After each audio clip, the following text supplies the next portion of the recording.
बिहार की चुनाव नजदीक आ रही है। बिहार में अनेक समस्या है, कुछ समस्याएं ऐसी है जो किसी आफत से कम नहीं है, लेकिन इस बार का चुनाव आफत से बचाएगी या डुबाएगी ये जनता को तय करना है। इसी क्रम में केंद्रीय गृह मंत्री अमित शाह 2 दिनों के दौरे पर बिहार पहुंचे हैं। अपने भाषण में अमित शाह ने क्या कहा इसे समझते हैं और फिर बात करेंगे बिहार की कुछ मूल समस्याओं पर। अमित शाह ने गोपालगंज में जनसभा को संबोधित करते हुए कहा कि बिहार को तय करना है कि लालू राबड़ी के जंगल राज की ओर जाना है या मोदी नीतीश के विकास की राह पर जाना है। अपने 20 मिनट के भाषण में अमित शाह ने लालू यादव और कांग्रेस पर हमला किया। उन्होंने कहा जो काम कांग्रेस पार्टी 65 साल में नहीं कर पाई वो काम मोदी सरकार ने 10 साल में किया है। आगे कहा कि एनडीए की 5 साल और सरकार बनाइए। शाह ने दावा किया कि अगर हमारी सरकार फिर से बनती है तो हम बिहार को बाढ़ से मुक्त करा देंगे, बंद चीनी मिलों को फिर से शुरू करा देंगे। ये बात अमित शाह ने कहा है। अमित शाह ने अपने भाषण के दौरान क्या बड़ी बातें कही हैं एक एक करके समझते हैं। उन्होंने चारा घोटाला और लैंड फॉर जॉब का जिक्र करते हुए कहा कि लालू राबड़ी के शासनकाल में जंगल राज, अपहरण, हत्या और घोटाले हुए, उन लोगों को शर्म भी नहीं आती, गौ माता का चारा भी खा गए। बिहार क्या फिर से अपहरण, हत्या, भय के शासन में जाना चाहता है क्या? जोर से बोलो, जाना चाहता है क्या? बिहार चारा चुराया इसको भूल सकता है क्या? बूथ कैप्चरिंग कर लोकतंत्र को खत्म करने की इनकी साजिश भूल सकता है क्या? और नौकरी के बदले जमीन का षड्यंत्र बिहार भूल सकता है क्या? इस तरह की बात अमित शाह ने कहा है। इसके बाद कहा नौकरी के बदले जमीन का सौदा क्या कोई भूल सकता है? लालू ने अपना पूरा परिवार सेट कर दिया और पूरे परिवार के सदस्य आज राजनीति में हैं, लेकिन बिहार के युवाओं को सेट नहीं किया। फिर उन्होंने बाढ़ मुक्त करने का दावा करते हुए कहा कि बिहार में एनडीए की सरकार बनी तो आने वाले 5 सालों में प्रदेश को बाढ़ से मुक्त करने का काम करेंगे। जंगल राज की ओर जाना है या विकास के रास्ते पर, ये बिहार को तय करना है। हमारी सरकार में यहाँ विकास की शुरुआत हुई। लालू जी ने बिहार को क्या दिया? लालू यादव से पूछना चाहता हूँ। 15 साल लालू राबड़ी की सरकार रही, 10 साल सोनिया मनमोहन के सरकार में लालू जी मंत्री थे।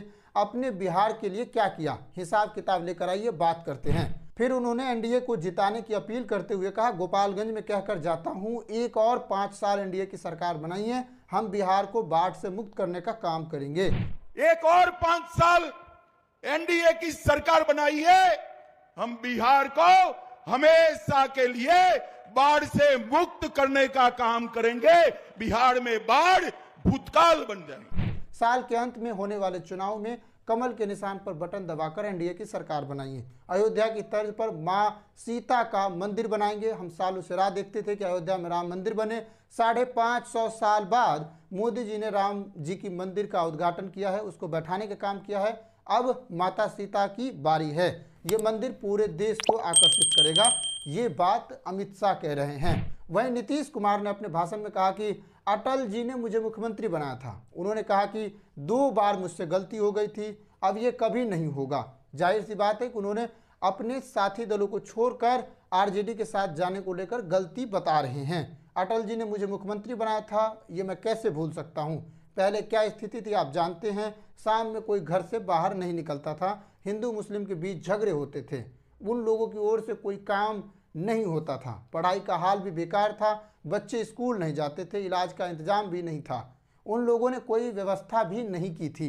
याद रखिएगा, पहले के लोगों ने काम नहीं किया है। बिहार के विकास में केंद्र सरकार का पूरा सहयोग मिल रहा है। राज्य सरकार के अपने प्रयासों से बिहार का विकास हो रहा है, ये बात नीतीश कुमार ने कहा है।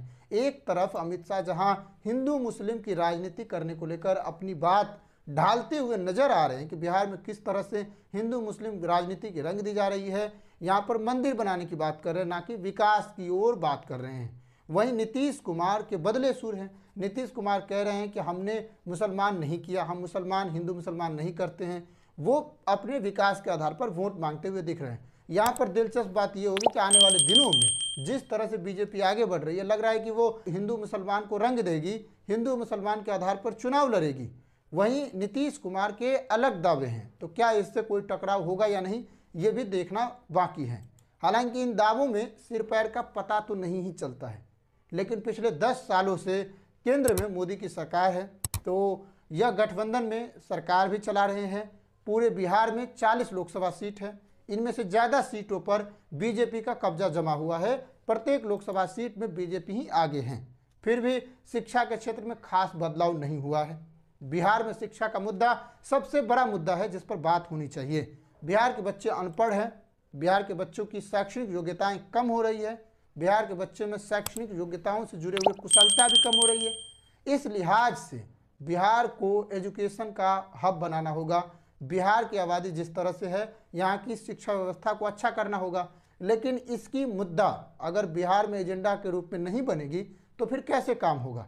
ये बिहार वासियों को भी सोचना चाहिए कि हमारा मुद्दा क्या है। दूसरा, बिहार में अस्पतालों की स्थिति जर्जर है, जरूरी सुविधाएं नहीं है, वहाँ पे नए कॉलेज बनाने की ज़रूरत है, लेकिन इस पर बात नहीं की जाती है। झूठे दावे कर दिए जाते हैं। गृह मंत्री अमित शाह इस पर बात नहीं करते हैं कि हम बिहार में नए अस्पताल बनवाएंगे, और वहीं जेपी नड्डा जो स्वास्थ्य मंत्री है, केंद्रीय स्वास्थ्य मंत्री है, वो कह रहे हैं कि बिहार में 157 मेडिकल कॉलेज खोल दिए। 38 जिला में अगर 157 मेडिकल कॉलेज खोले गए रहते तो हर जिले में 3-4 हिस्से तो पड़ ही जाते, लेकिन क्या इतने मेडिकल कॉलेज हैं? इसकी कोई सूची नहीं है। बिना सिर पैर के दावे कर दिए जाते हैं, लेकिन काम नहीं किया गया है। वहीं बिहार का गांव पलायन से सूना पड़ा हुआ है। लगभग 4 करोड़ लोग बिहार छोड़ चुके हैं। अभी भी ये पलायन की व्यवस्था बनी हुई है। बच्चे बड़े होते हैं, पढ़ते हैं, 10वीं तक की पढ़ाई करते हैं और फिर बिहार छोड़कर बाहर चले जाते हैं, अलग अलग फैक्ट्रियों में काम करने लगते हैं। इस तरह बिहार को उद्योग भी चाहिए, बिहार में उद्योग की व्यवस्था भी करनी पड़ेगी।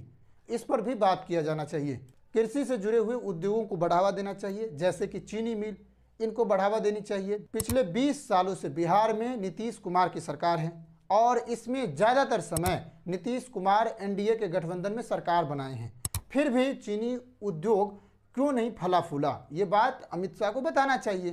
पिछले 5 साल में आप एनडीए में रहे, एनडीए की सरकार रही आपकी, जिसमें से 1-1.5 साल नीतीश कुमार जी बाहर चले गए, अपने पार्टी से दूर चले गए। लेकिन इस दौरान को छोड़ दे तो पूरे टाइम आपके पास रहा, फिर भी आपने क्या विकास किया ये बताना चाहिए। पिछले चुनाव में कहा गया था कि 19 लाख रोजगार देंगे, लेकिन नहीं दिया गया, तो इसे भी स्पष्ट करना चाहिए।